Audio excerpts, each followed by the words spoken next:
So this is the solar flare events when there was a negative GPIS value during the nighttime. The diurnal variation would not affect the results. As you can see, there's a range of negative 2.8 GPIS value all the way up to negative 4.5. The lower end is the less intense, the higher end is the more intense. So we can see we have M1 class flares all throughout the data. Then spread throughout is the higher M class flares. And over here we have an X1 and an M6 as the highest ranking flares, with an X2 being the third, the M1 snatching up the next 6 spots. So this was during no diurnal variation time, and it was compared to the GPIS scalar values for the events.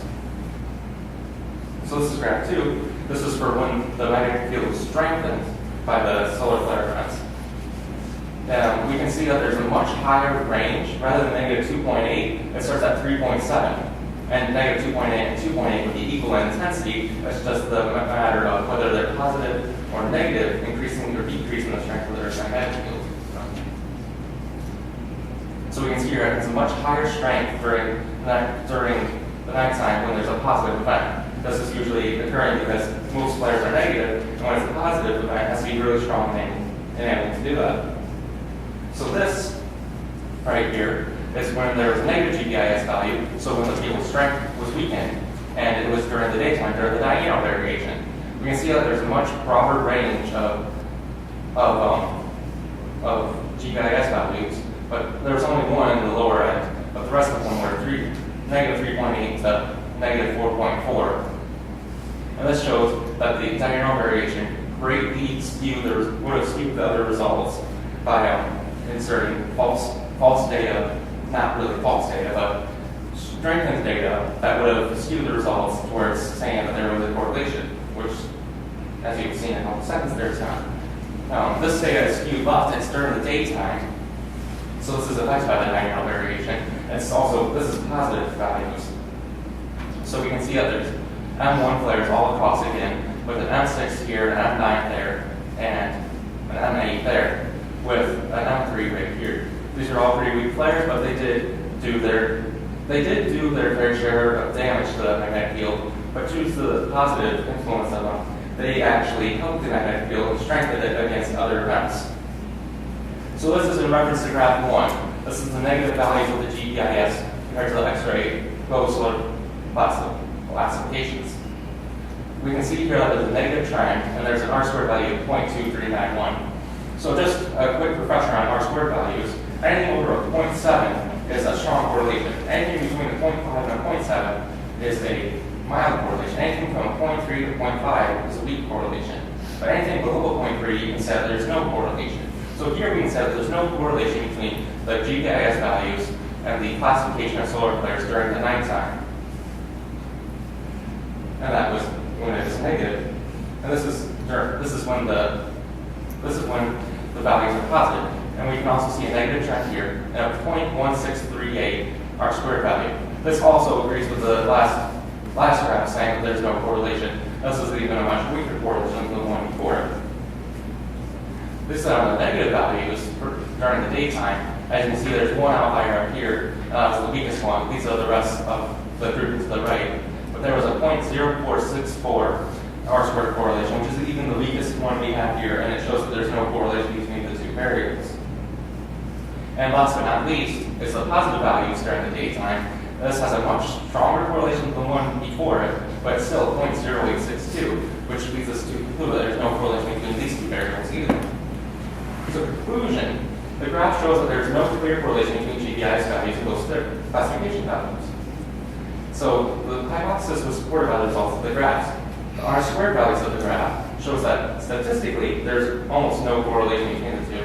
And still the diurnal variation posed a problem for the GPIS during daytime hours in calculating values. The problem cannot be fixed currently, but I am willing to put forth money and effort in order to get a computer program that will fix the diurnal variation when given a certain amount of data. So application of the GPIS in this project. The low correlation value indicates that the Gauss classification system is not the best system to determine the geomagnetic intensity of solar flare CME. So what I'm thinking is A new classification system could be developed by placing a satellite rather than at one point on our side. We place it near the sun, orbiting the sun. We put a satellite out there, such as the ACE satellite, which collects data on the solar wind and the magnetic field out there. And if we were to put one out there, we'd have much faster relay of information of when events would happen on the sun, and we'd be able to tell how much they would do to our magnetic field before they came back here. And in conclusion, the GIS itself can be used to determine the geomagnetic intensity of disturbances more precisely than the currently used KP index. The KP index is 8 times per day, measured every 3 hours, and it takes the maximum minus the minimum value in the 3 hours, and it gives you a number between 0 and 9. That's not really precise when you look at it, because you can have any range of days, and you can have a 5 KP on a day, even though there's nothing happening on that day. So with that, I'd like to conclude my presentation.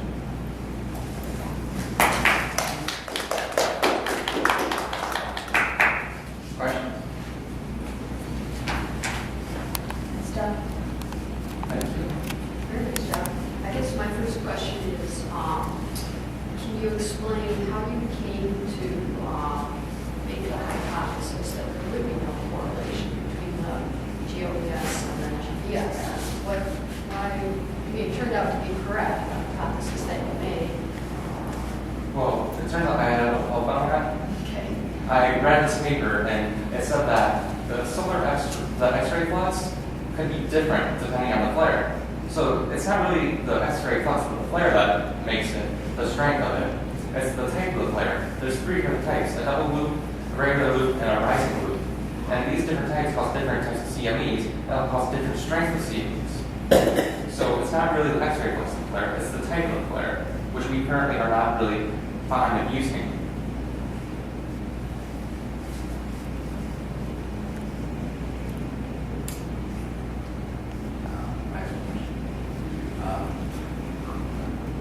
Have some hypothesis of what's causing your diurnal problem? Yes, it's it's caused by the sun. The sun turns, when the Earth turns towards the sun, the day side hits it. The magnetic field on the day side is weakened because UV radiation and other radiation is staying in the Earth, and it causes interference of the ionosphere, which is really inside the magnetic field. So when the ionosphere is disrupted, so is the magnetic field. So you expect magnetic field to change. It's Yes. not, so it's not a problem. Right? And you actually measured what you expected to see. Yes, but when you measure the GPS values, it is a problem. Well, you have to take it into account somehow. Right? Yeah, that's what I would like to do. I would like to take the average diurnal variation for a month and then use that to find out how much it would have varied, and then make it so it's a flat line across, and then any effects from the solar flares would show up better. You know what this technique is called? I don't know what's called. I'm inventing it. That's fine. You're not inventing something. It's a standard technique used all the time, lots of places. Take out the known radiation. Yeah. I guess I'll stop there. Hopefully, go to the audience, but we hear all day. Questions from the audience? Okay. You mentioned again placing a near-sun satellite. Yeah. So how near the sun would you think that this satellite would be? As close as we can get it without it burning up. Good answer. As long as it's closer, we'll know when the particles start reaching us. And when they start heading towards us, we'll know how dense the particle cloud is and how fast it's moving. With those 2 factors alone, we can sort of guess how much of damage it's going to do to the magnetic field. And if we were able to find the interplanetary magnetic field, when it's pointed to the south, it does more damage to the magnetic field because it opens up. It cancels the northern hemisphere of the magnetic field. So when it's southern, it's going to wreak havoc. But when it's northern, it'll generally cause a positive increase in the magnetic field, like you saw in some of the cases. So that's basically what it is. Let me jump in. Yeah. You sure that's a good idea? What magnetic field are you worried about? Our magnetic field. And so, are you sure what happens at the sun is the relevant thing? Yes, because the particles will actually come to the Earth from the sun. So we measure the intensity of the particles, and we measure how the magnetic field in the particles, because the interplanetary magnetic field is carried out by the sun. do you want to measure that intensity of the particles at the sun or here at the Earth where they actually interact with our magnetic? We want to do a study that would correlate to variables, both at the sun and at the Earth. So we'd be able to find whether or not there's a scaling method we could apply to find out how intense it would be. Right. So there could be losses on the way, right? And stuff like that. And there's also events where some of the cloud will accelerate and come into another part of the cloud and make it more dense, and then the next part will be less dense and